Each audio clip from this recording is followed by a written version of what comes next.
So from a young age, I had the understanding that like not every parent is providing, like they're not providing for their children in the way that you think that they should or they would. Fast forward like a year later, we used to live by this ditch, and we were actually on the news because there was just like a bunch of rain, and two of the kids got swept in the rain, like ripped off all their clothes. They were about to go into the tunnel of the ditch that would lead to different parts of the sewer, and there were two little like steps, and the boy grabbed onto it and he was able to be saved, right?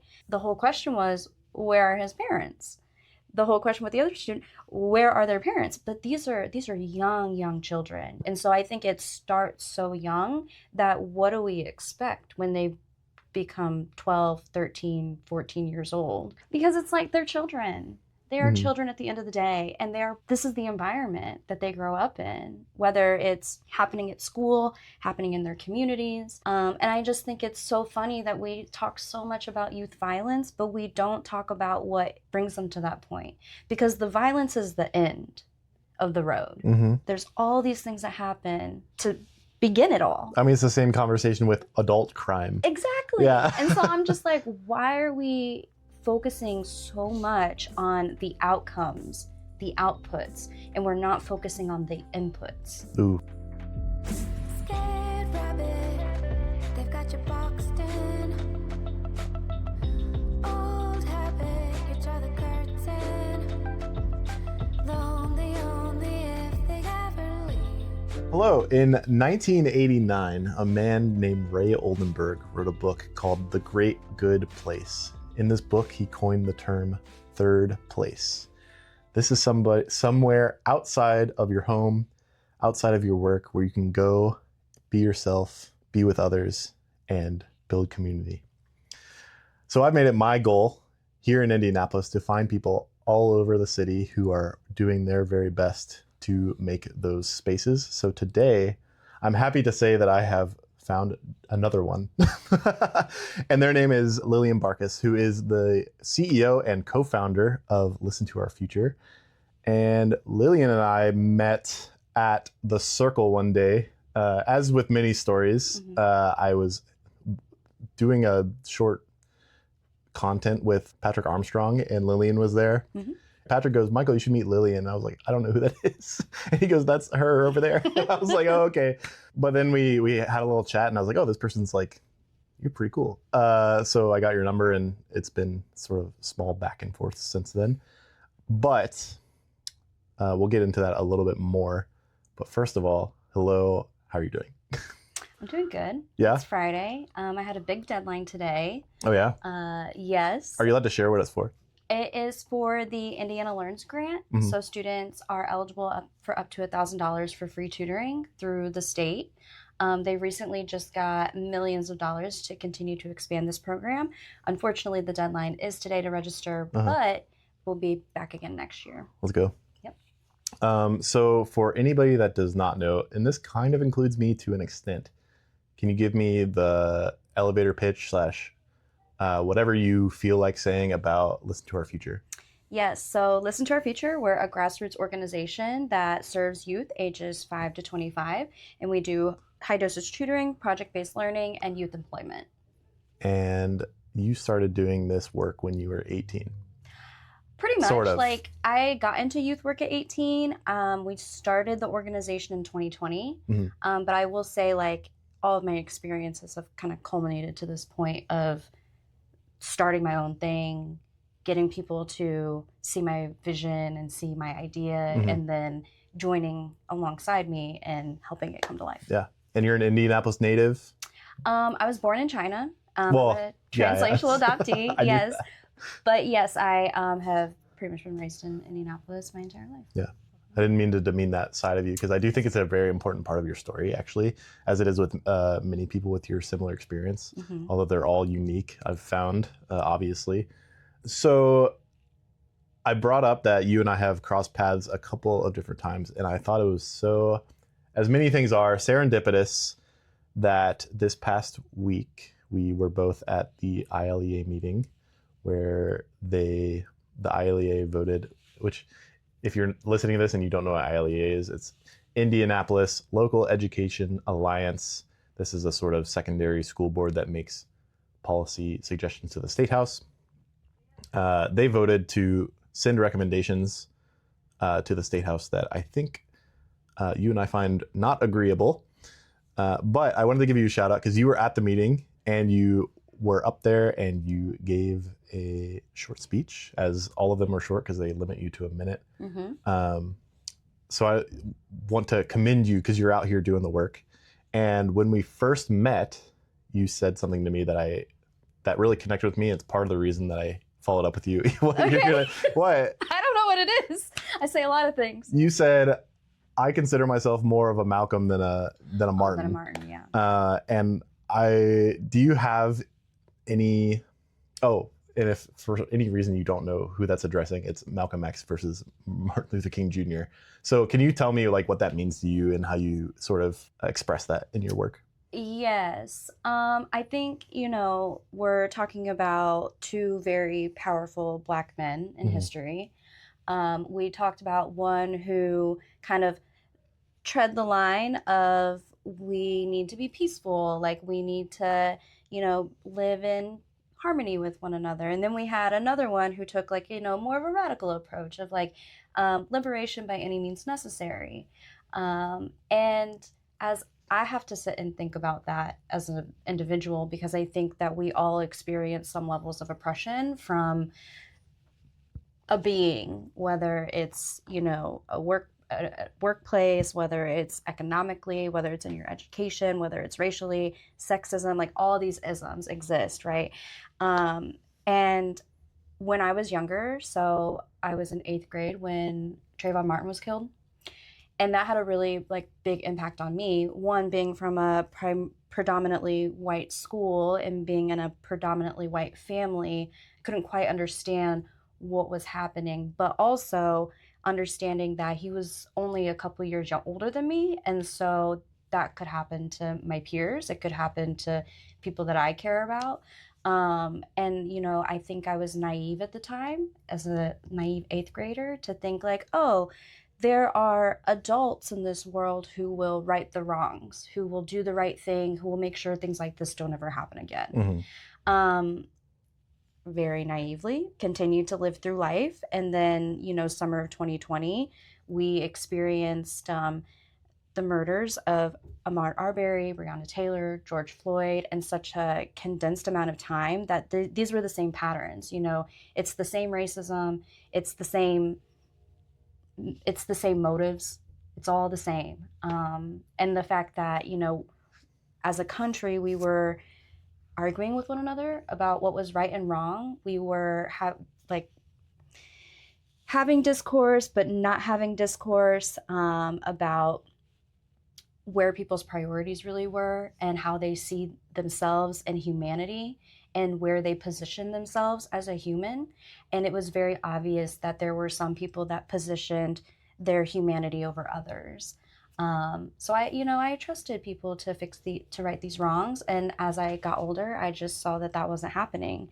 And I think that we need to do something about that, because I don't think anyone deserves to walk around this earth with a question of, is someone going to take my life because I simply exist in the wrong place at the wrong time, in the right place at the wrong time?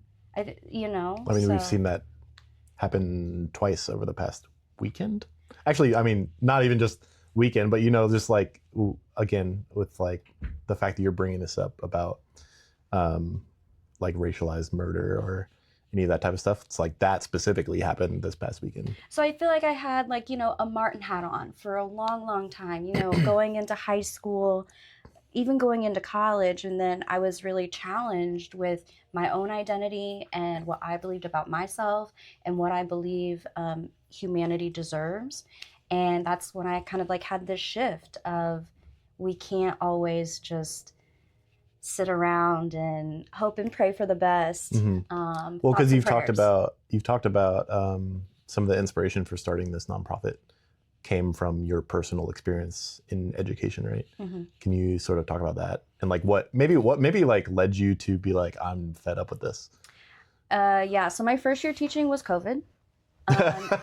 And Good start. yeah, it's a great start. But previously I'd worked for the John Bonner Neighborhood Center in their after school program and summer camp. So I had been working on the Near East Side, for 4 years, leading up to my first year teaching. And I taught at Brookside Elementary, also on the Near East Side. So I just really felt called to, continue to support in the best way that I knew how this area that I've already spent so much of my early career in. First year, COVID. I had a classroom. I was teaching third grade, which I would never recommend a third grade teacher or a first year teacher be put in third grade, because that's when you take all the standardized tests. I did do some calculations, and if you are an English language learner in IPS, you're taking 11 tests, like big tests. That's like, well, I don't know how many, is that like once? Because that's more than one a month. Basically, you have to, they're taking NWEA, which measures their growth. They're taking iRead, which measures their third grade proficiency. They're also taking iLearn, which they have to take iLearn 4 times a year because they have 3 checkpoints and then the big one. And then if you're an English language learner, then you're also taking WIDA, which is the reading or the speaking, writing proficiency exam, listening exam. So yeah, that was my experience. And COVID, we shut down in the middle of the year. I actually have a picture of my first class on my wall over there, and it was the most gut-wrenching thing I think I've ever experienced. During that time, we weren't one-to-one with technology, so we sent our students home with packets, but they didn't have the Wi-Fi or the devices to actually do anything with their packets. I was required to record a video and put the answers to the packets on YouTube.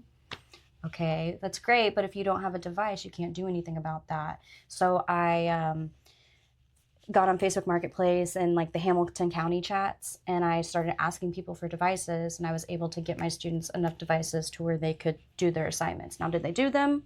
No.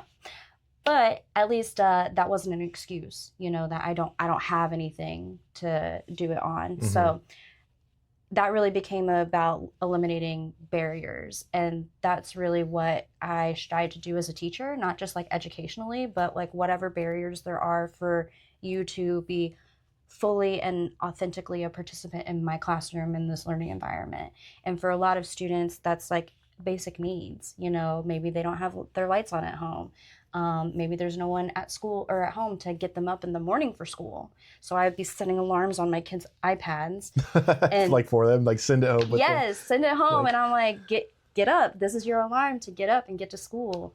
And so, yeah, that was a really big experience going into teaching. And then COVID, the issues just continued to exacerbate. So I would drop off food boxes to families, do all this other stuff. We came back from COVID, and the schools were trying to decide, do we come back, do we not? And I had the biggest class in the school, and 15 of my kids were in person, and 15 of them were online. And that was a nightmare. I had 3 screens going at all time. I had my online class, I had my in-person kids, I had my smart board, and I had my projector. It was a lot. But that year, they also decided to continue to standardize test our kids because they wanted to see how much learning they lost. And that was the worst.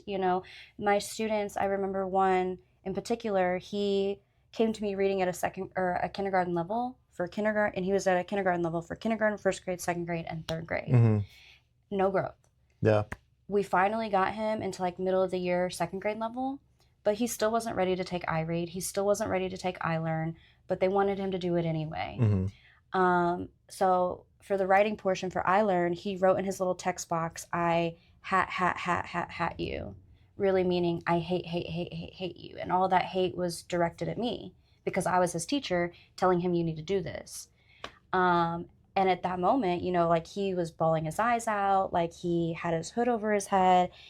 And I realized that I was being used as a tool for someone else's abuse. When a student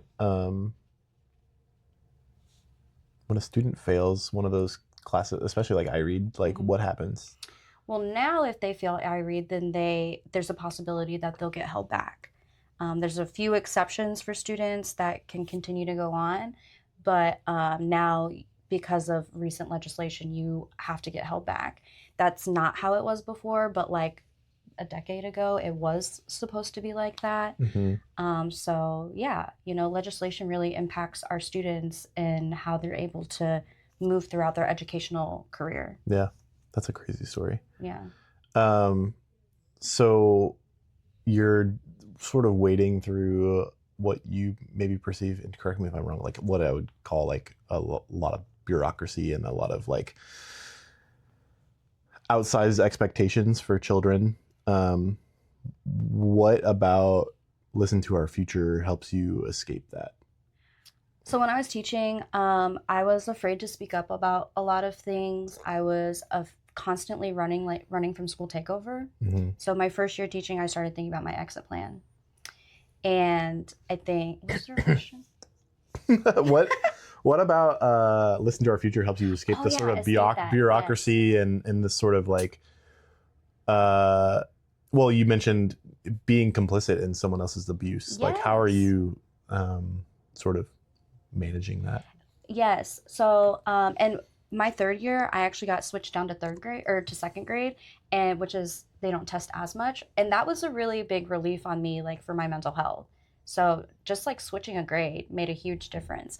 But with Listen to Our Future, we can really put pressure on the system from the inside and the outside. When I was inside the system, the change that I could make was very limited to the politics of whatever was going on at the school, at the district at the time. And you're just very limited as an educator to what you can teach, to always having to teach to the test, and having to just follow a lot of rules, following the curriculum with quote unquote fidelity. When the curriculum doesn't know your students, they don't know their stories, they don't know their backgrounds, they don't know how hard they work. So yeah, I think now we're really able to put pressure on both. And that is something that I'm incredibly thankful for, because not only are we going into the school day and helping work with students in small groups with tutoring, we're also able to do that outside of the school. And we don't have to follow all the same rules that the school, we can use the curriculum, but we know we can pull what we need from it. We can do what fits best for the student. We can look at the academic state standards and we can say, okay, this is where you need to go next, where a lot of times the curriculum is not written for Indiana state standards. It's written for Common Core standards. So there's naturally things that are missed, things that are not included. Yeah. You kind of have to go through it with a fine-tooth comb and make sure that everything's in alignment. But if you don't have the capacity for that, that doesn't happen. Yeah. So you have measured like a measure of outcomes? Yes, we do. I would have to pull it up for you. That's okay. Every time, the thing about having a grassroots organization is that we didn't have anyone to say, like, here's the playbook, here's how you do it. What this came out of was seeing a lot of things in practice, seeing small groups being pulled during the day throughout my school, focusing on phonics instruction, to where we have continuously fine-tuned what we do to make it the best possible outcomes for our students, to where we're using data, we're using blended learning, and we're also teaching them about 21st century employability skills. Because a lot of times students, they say, I don't like reading or I don't like math, but there's really a whole part of their identity that is hurting because they're struggling. And we don't address that a lot of times, and it'll manifest itself. Like the struggle will manifest itself through maybe getting angry, breaking down and crying, getting really frustrated. And sometimes teachers don't have the time or capacity to help build up that student's confidence to where everything else just kind of falls into place. So there's like this really big, invisible, emotional hump that you really have to get over, and then you can work on the rest. So what we do is we focus on both, and we understand that how you view yourself as a learner is a prerequisite to doing well in the things that you're learning. You have to feel good about yourself in order to feel good about what you're learning. Yeah, definitely. It's really hard to feel bad about yourself and then be like, oh, I can apply this here. I think that's where students are getting more and more disengaged from school. They don't see how it's applicable. They don't see, where am I going to use this in the real world? But I think what is always going to be applicable is the hard work that it takes to learn a new skill, the mental stamina that it takes to sit through something for a long time. You know, you don't get that instant gratification, so you got to really work towards it. I think that question of like, how does my learning manifest in real life is always so difficult to answer. Because I think in retrospect, there's so many things that I thought were very pointless in school. And if you ask, like, how am I going to use this? The teacher doesn't have a good answer. But I think, like, there's so much about school that just, like, happens to come up at some time. Like, and without being able to pinpoint specific examples of that, but it's just like, oh, you know, taking a math class where they teach you how to do, like, arithmetic is always going to come up, you know? And it's really hard to, like, constantly share the example of how every single lesson is important. It feels like a waste of time. So being able to, like, maybe express that to people is helpful. I texted you something the other day. Yeah. And you were like, that's a heavy topic, Yeah. but I do want to talk about it. Okay. Someone said to me, and I've brought this up on the podcast before, but someone said to me that children are the most hated minority of any. And I think since that person said it to me, I have thought about it almost every day since, and have witnessed choices by our society, our city, our state government that affect children, by my perception, in a very negative way. Why do you think we struggle so heavily with being kind to children? That's I know it's a heavy question. Yeah, I mean, and you know, you're talking to someone who the narrative of the first year of my life was, you were left, you were abandoned, this is how they found you, you know. And as I've become an adult, I see and read more and more articles about how that might not even be true, you know. So I think we try, and I came from my family that adopted me. They were very protective. I think that they tried to, like, put me in a bubble and try to make sure that nothing bad would, you know, happen, or that they tried to make me see the world as, you know, such a bright place. But I didn't see it like that. So I think that we oftentimes have our own perceptions of what we want other people to see, especially as a parent. I can't speak as a parent because I'm not a parent. Yeah. But I would imagine that you either want what's best for your child or you don't, you know? So if you don't want what's best for your child because you have internal things that might prevent you from even having the emotional availability to, you know, want better for sometimes even yourself, that really gets in the way of us being able to care for one another.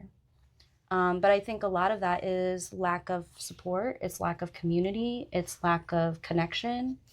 And then we just kind of, like, spew our miserable selves onto everyone else.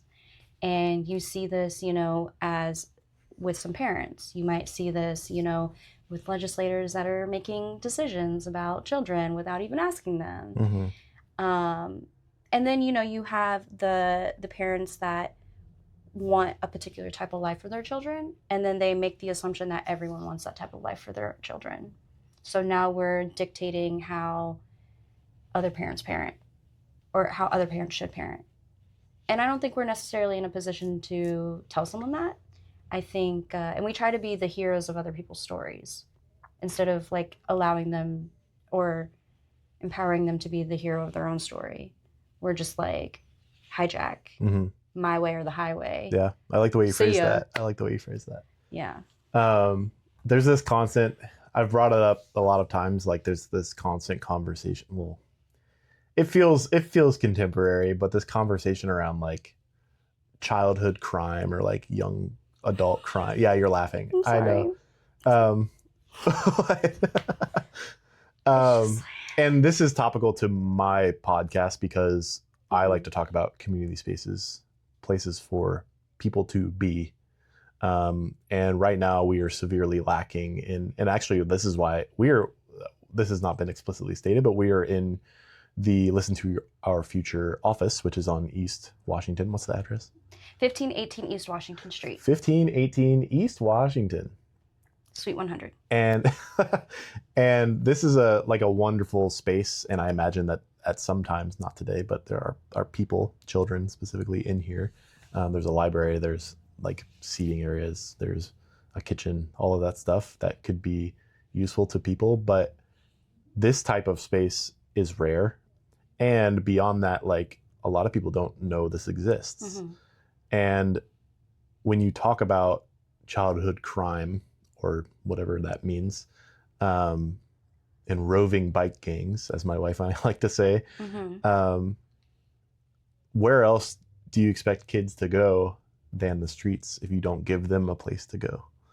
I will say I am in the biggest bike gang in Indianapolis, and I have a tattoo to prove it. Is that the bike party? It is the bike party. It is the bike party gang. Okay, so let me take you back to like my early childhood. I grew up on like Michigan and Post for the first few years of my life. And I remember there was a little boy who lived right down the street from me, and he would come over all the time, but he would smell like urine. Mm-hmm. And my parents would feed him, bathe him. Like, and I remember being in preschool and like remembering the smell of this child. That's an interesting sensory callback. Yes. But that really, like, from a young age, I had the understanding that like not every parent is providing, like they're not providing for their children in the way that you think that they should or they would. And so fast forward like a year later, we used to live by this ditch, and we were actually on the news because there was just like a bunch of rain, and two of the kids got swept in the rain and like ripped off all their clothes. They were about to go into the tunnel of the ditch that would lead to different parts of the sewer, and there were two little like steps, and the boy grabbed onto it and he was able to be saved, right? But the whole question was, where are his parents? The whole question with the other student, where are their parents? But these are young children, you know? And so I think it starts so young that what do we expect when they become 12, 13, 14 years old? When it comes to like youth crime, sorry, it's like you said it with such a sarcasm. Because it's like they're children. They are children at the end of the day, and this is the environment that they grow up in, whether it's happening at school, happening in their communities.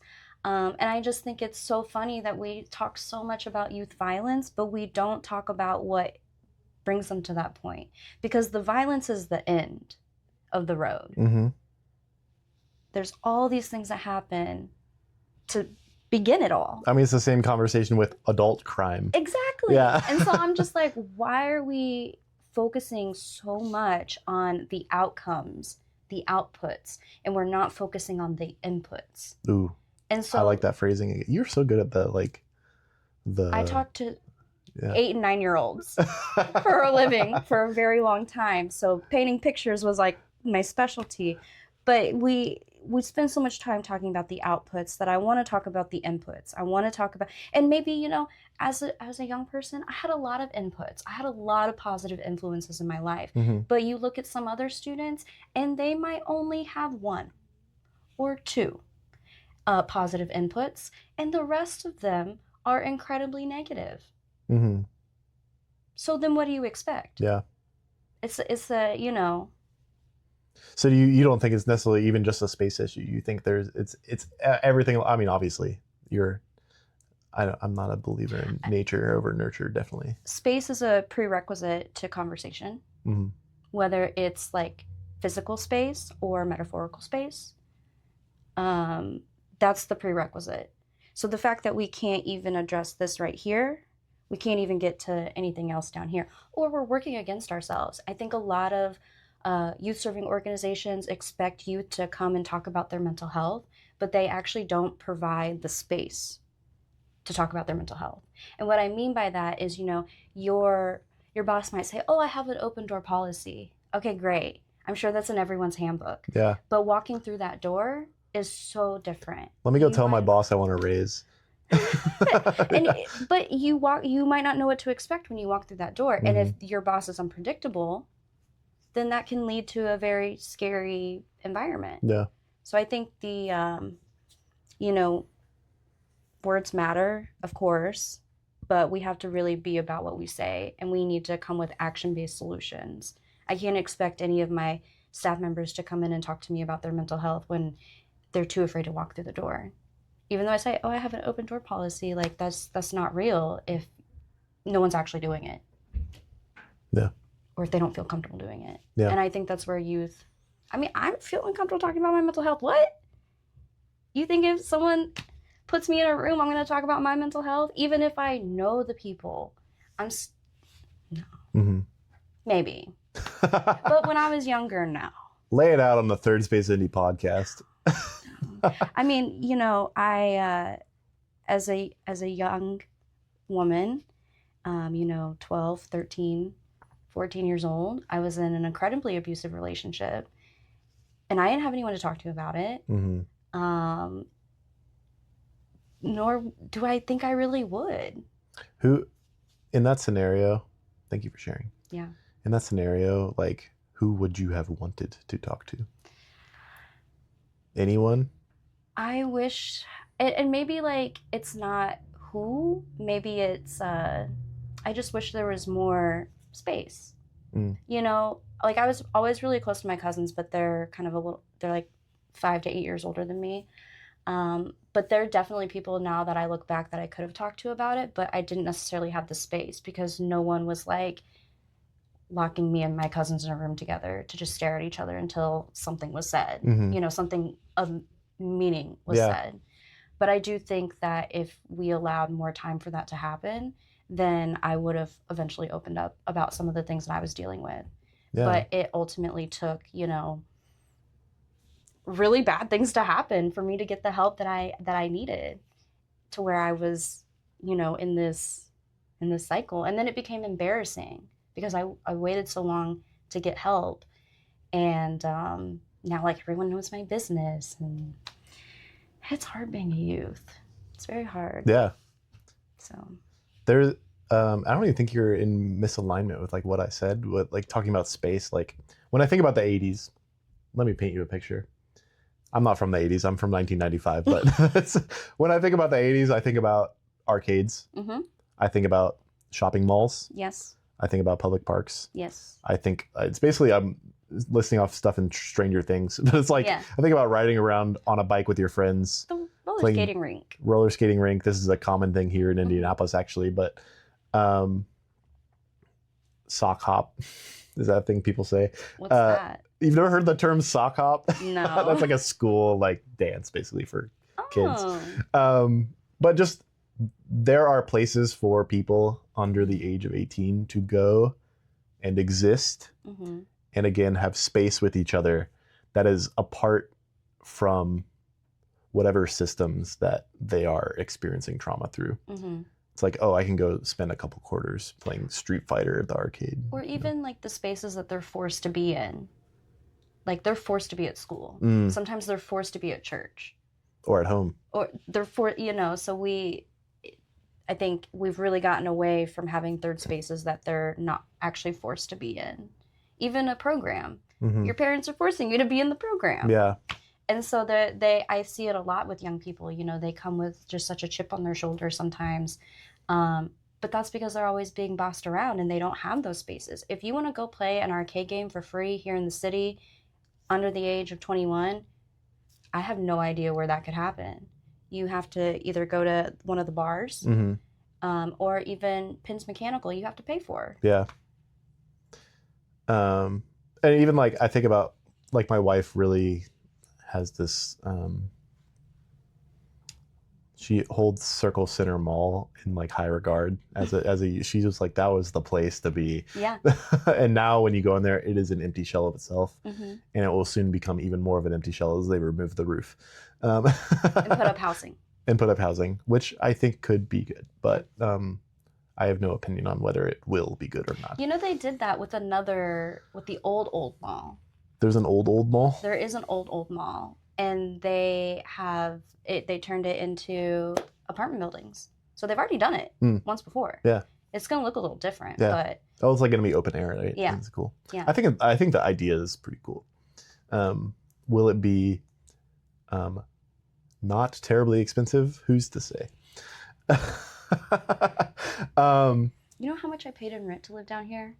Just like not even like this area? Yeah. How much? Well, over by IUPUI's campus, $600 a month between my roommate and I. Oh my God. And this was between you? Yeah, 2019. What the? Granted, we knew our landlords, but like no, that's it like was like $1,000 maybe. My rent currently, podcast listeners, is around $2,200 a month for a 2-bedroom duplex. No, that's almost as much as my mortgage payment. Amen. Yeah. Did you know? Wait, I've never said this on the podcast either. My landlord is the state comptroller, or the husband of the state comptroller. So like, he has a vested interest in keeping my rent high. Very cool. That's not youth focused, but that's okay. But yeah, I just think that so much of this conversation around like, well, then you talk about the other end of it, which is, I don't have space to go, but I also don't have a strong parental presence. If people want parents to be present, how are your parents present if they are working 2 or 3 jobs?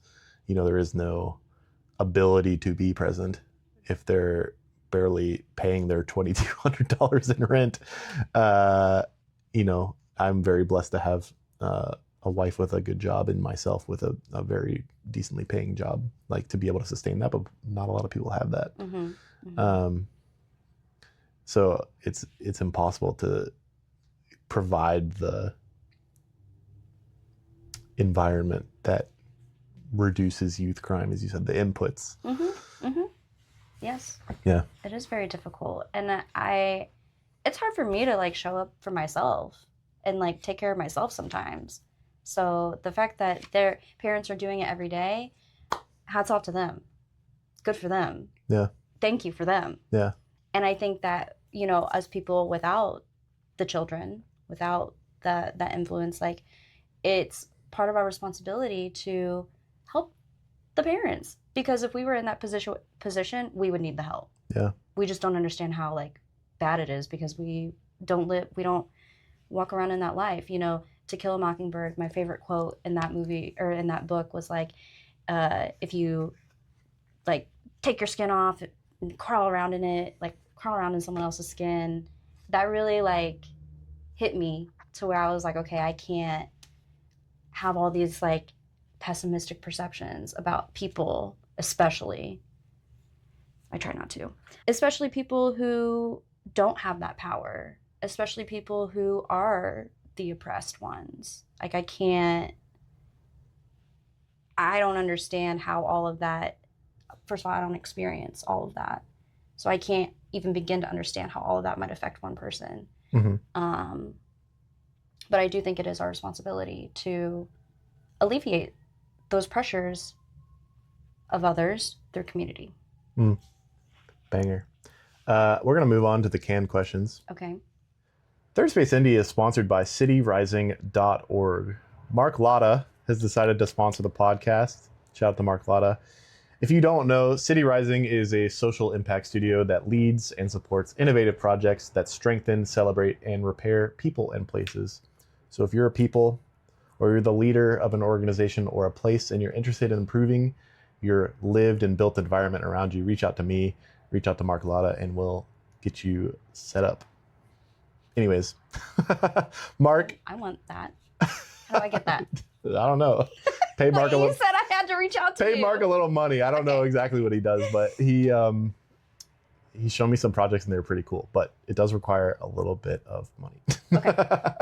Okay.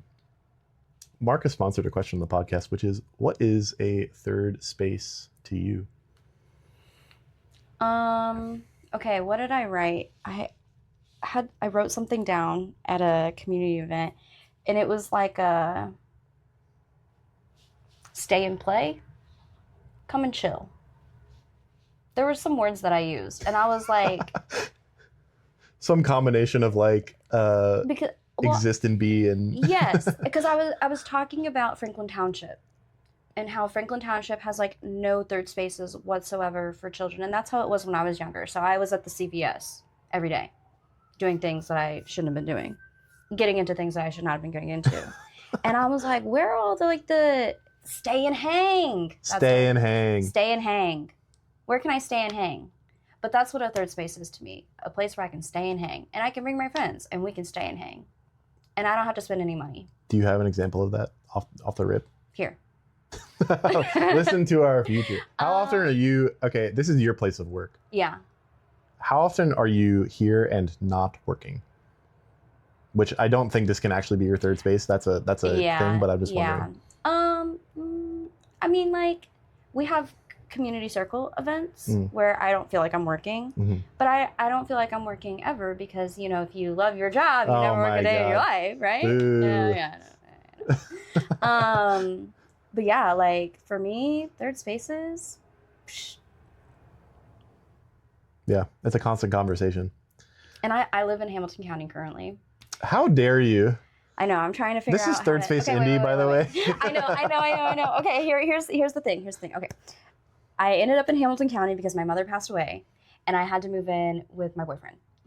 And then we ended up building a house. Wait, actually, I think you told me this when we first talked, and I didn't note it in my head, but it's not a disqualifier, actually. Yeah. But I mean, I make the commute here every single day, and most of my life I've lived in Indianapolis, and I want to figure out how to I want to figure out how to get back into Indianapolis. Like that's my main goal priority. You know, how to do a little bit of investment, and then set up a bed. There's some space in.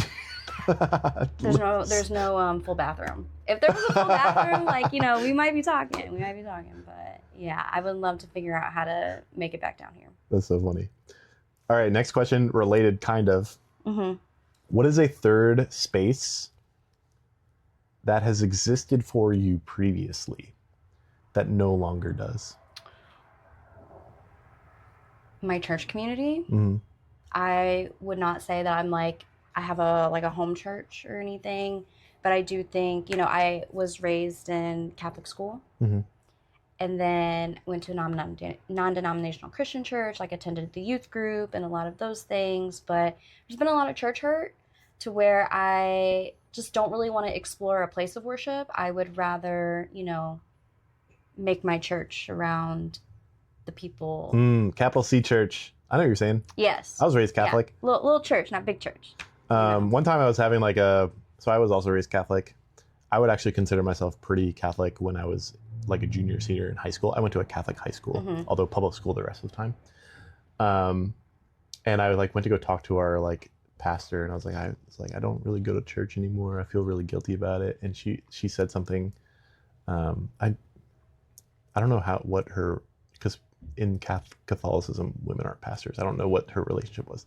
But anyways, she was, no, not a nun. She wasn't a sister? I don't know what her role, I don't know, but I really liked her anyways. She, I was like, oh, I'm having a crisis of faith. I don't go to church on the weekends anymore. And she's like, oh, what do you do? I was like, I go to my mom's lake house. So I was very blessed to have my mom with the lake house. And she's like, well, what do you do there? I was like, oh, I find a lot of peace there. And she's like, oh, that is your church in a way. Like you're finding that sort of connection with God, if that is how you want to phrase it. Yeah. And I've always thought of taking that sort of knowledge with me as you can really sort of, think about the origins of Catholicism in dank basements, basically, in the Middle East somewhere. Those people were not in these grand cathedrals. They were in hovels, hiding away. You can build church wherever, and whatever that means to you, I think.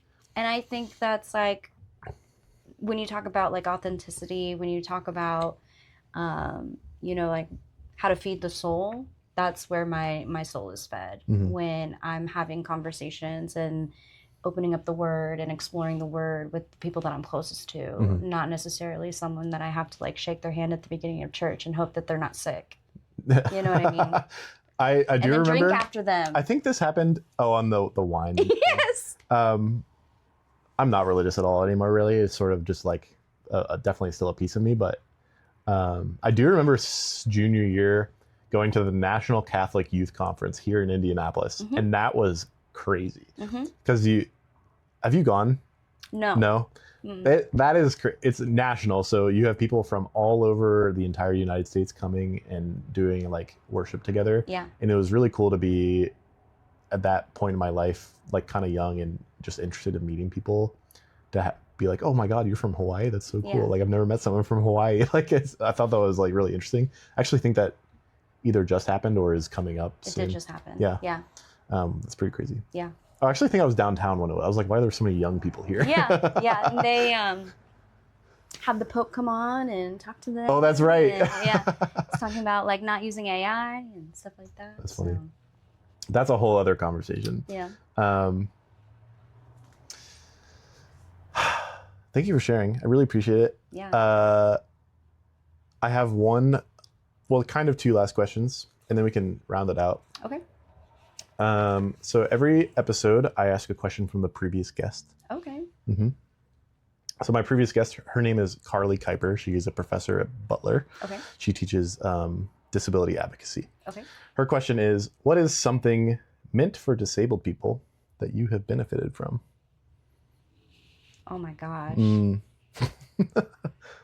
It's a hard question to think of off the top of the head, but I'm interested to hear you. So I'm like I'm a bike rider. Mhm. Or I used to be a bike rider a lot. That's how I would get to work and stuff like that in college. And not having to ride over what are they called? Like a curb? Yes. Oh, okay. The curb. Yeah. Yeah. I won't go over a curb. Like I need to use the Mm-hmm. the ramp. I think they're called curb cuts because it's like dips down. Yes, Yeah. that is a huge blessing. And not just like, because disabilities come in so many different shapes, sizes, and forms. And just seeing how you can go from not being disabled to being disabled in a blink of an eye. Mm-hmm. I think I was able to really witness like how infrastructure can really help support people who might be a little slower, might be a little, my mother, when she had cancer, like we had to use the little things in the grocery store. And so, she wasn't able to walk. So just that experience and having to navigate all of that with my mother really just kind of opened my eyes to how necessary those things are. Mhm. And even as a short person, like if I want something on like the 5th or 6th shelf, I have to climb I was at a store. Up the shelf. I was at a store in Sobro. It's called the Local Radish. Mm-hmm. The woman who runs that's pretty cool. But there was a woman in the store. She goes, "Sir, you're tall." That's exactly what she said to me. "Sir, you're tall. Can you check the price of that item over there for me?" I was like, that's so funny. But it's gonna get to a point where I can't scale the shelves anymore. Mhm. That's gonna be like Are you going to be like a stereotypical like Chinese old woman where you like shrink over time? Absolutely. I've also decided that once I get like past a certain age, I'm gonna act like I don't know English anymore. So people like don't even try to talk to me. Do you know Mandarin or Cantonese? Nope. Nope. So you're just like gonna pretend. But whatever, if you're talking to me in English, I don't know what you're saying. Because I think like older people, they deserve that. Peace. Yes. Yeah. And if they don't want to talk to you, just let them be. Just let them be. I'm reading into your current personality a little bit. Are there times where you wish people would just not talk to you? Oh yeah, for sure. All right. Well, that's all I have. One last question. It's pretty obvious what the question is. What question would you like to ask the next Third Space Indy guest? Do you know who they are? I do. It's tomorrow. I can't tell you. That's an important thing. Can I know their likes and interests? No. Oh. I think it's more fun that way. Okay. So on when we met, Patrick was doing a recording about like downtown Indianapolis, like what's your tagline for it? and I said Battle of the Quarters and how there's 4 quarters. Mm-hmm. And I want the next person to answer which quarter would win. Okay. What quarter is the best quarter? As someone who lives in Broad Ripple, comma, and the person I'm recording with tomorrow also lives in Broad Ripple, I have no dog in this fight. Well, okay, so like, because it's all the circle. I know what you're saying. Yeah. I live on the west side of, I live on the east side of Meridian. Sorry, I had to think about it. I live on the east side of Meridian, which means that I would just pick the quarter that I live in. But That you're closest to, yeah. But that's like, Broadwell is so far away from downtown. Well, it's only the mile square. Yeah. So it's like whatever's in that mile square. So, you know, on this side, well, wait, how do you want to face? Oh, if it's just the mile square. Actually, that's an interesting framing. In that case, I'm picking the northwest side where the State House is. Because not just... And then you have IUPUI, Yep. like you have all that. The canal and all that. And then the southwest side, you have like Lucas Oil maybe, and like... Yeah, who wants that? I don't know if the southwest... You have Military Park, you have the museums, and then the southeast side, you have Gamebridge, you have the bus station, you have, you know, that vibe. And then the northeast side, you have the old north side. You got... is Mass Ave you know, in that like mile Mass square? Ave, Okay, you let know? me actually rephrase my answer. Okay. The reason I would like to pick the northwest side is not just because of what is in and around the State House, but because to me that is, at least a portion of it, is the least developed part of the 4 quarters, and as such there is the most potential. Okay. We'll accept your answer. I want them to throw block parties, and I want whoever has the best block party is the winner. Oh, you mean the 4 quarters? Yeah. Not the person I'm talking to tomorrow. The person I talk to tomorrow might throw a block party. Yeah. No. I want the 4 quarters to organize a block party, and then the city votes on who has the best block party, and they are the winner. How did you get into this line of thinking? Honestly, okay. I was on Washington Street. I don't know. I could have been like on my bike or running or something, and then there's a plaque, and it says the Southeast Quarter, and I was like, huh? Yeah. Like, what? And, you know, I've been to New Orleans, so I know, like, the French Quarter, so I was like, okay, like, what does this really mean?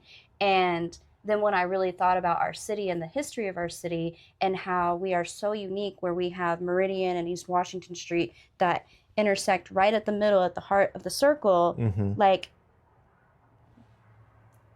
innovative. Incredibly innovative, first of all. And if you don't know, the person that planned our city is a Black man. And we're a sister city with Washington, D.C. And just that whole concept, I'm like, why haven't we explored this more? We have a whole plaque dedicated to it. There's one in every quarter, so who's the best? And maybe they get Why like does there have to be award. a best? Are you competitive in nature? I love a little bit of competition. And, you know, We're too late in the podcast to get into this.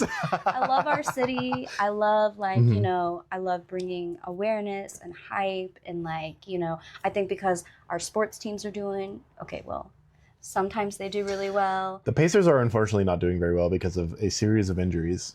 Yes, yes. But they were doing well. And I think that could just be, like, a really cool way to, you know, like, really bring people together. Say, like, this is my quarter. Yeah. I love this quarter. Yeah.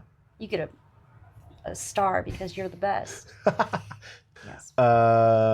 Great. Is there anything else you would like to say before we wrap up? Follow us on Instagram? Oh, yeah. I was going to ask you. You'll do a shout out, obviously. But yes. Outside of that? No feelings? So. Okay. Lillian Barkes. Thank you. Or Lily. Lily. As I'll call Lillian. you. Thanks for joining me. Would you mind telling the people where they can find you? If you want to find me personally, my Instagram is Lily Barkes. My Lilly period? No, No period. Lillybarkes. or as the people at the ILEA meeting called you, Barkes. Lillian Barkes. Listen, that's like that's a traumatic spot for me. I mean, I'm guarantee that happened in every single one of your classes. Well, it's not just that it's Barks. It's also that I'm Chinese, and there's always the joke that Chinese people eat dog, and then people used to bark at me. That's messed up. So it's like a triple whammy. I would love to change my last name.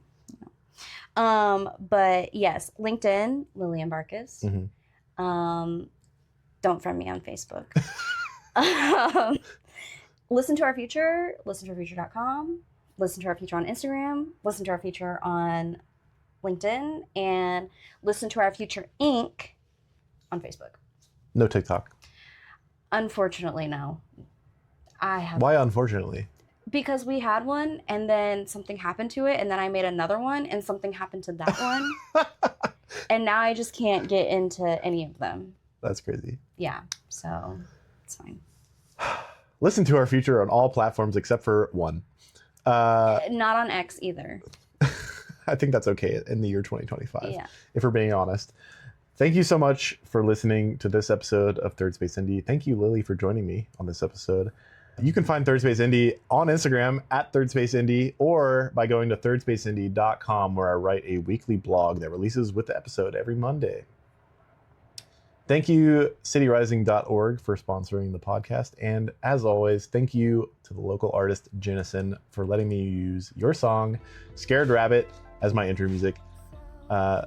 Once again, thank you as always for listening, and I'll see you in the next one. Goodbye.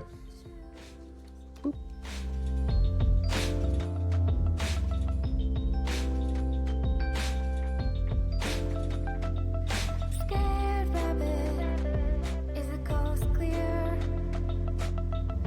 Go grab it, you're gonna starve here. On your bed of death with one regret, but you never said.